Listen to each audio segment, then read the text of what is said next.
അപ്പോൾ ഇന്നത്തെ ഉച്ചഭക്ഷണമാണ് മാങ്ങ അച്ചാർ,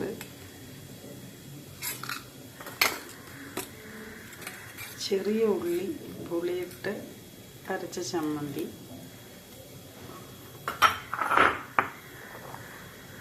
അങ്ങനെ പാവയ്ക്ക ഫ്രൈ ചെയ്തത്, മുളക് പൊടിയൊക്കെ ഇട്ട് ഫ്രൈ ചെയ്ത് പാവയ്ക്ക, അതുപോലെ തന്നെ പാവയ്ക്ക മുളകിട്ടത്, പാവയ്ക്ക, ചെറിയ ഉള്ളി, തക്കാളി എല്ലാം കൂടി വഴറ്റി മുളകിട്ടത്, നല്ല ടേസ്റ്റാണ്. വെള്ളരിക്ക കറി, വെള്ളരിക്ക പുളി ഒഴിച്ച കറി, കൂടെ തന്നെ പൊട്ടറ്റോ ഫ്രൈ ഉണ്ട്. പൊട്ടറ്റോ മുളക് പൊടി ഉപ്പെല്ലാം ചെറുതായിട്ട് സ്പ്രേ ചെയ്ത് കൊടുത്ത് ഫ്രൈ ചെയ്തെടുത്ത പൊട്ടറ്റോ ഫ്രൈ.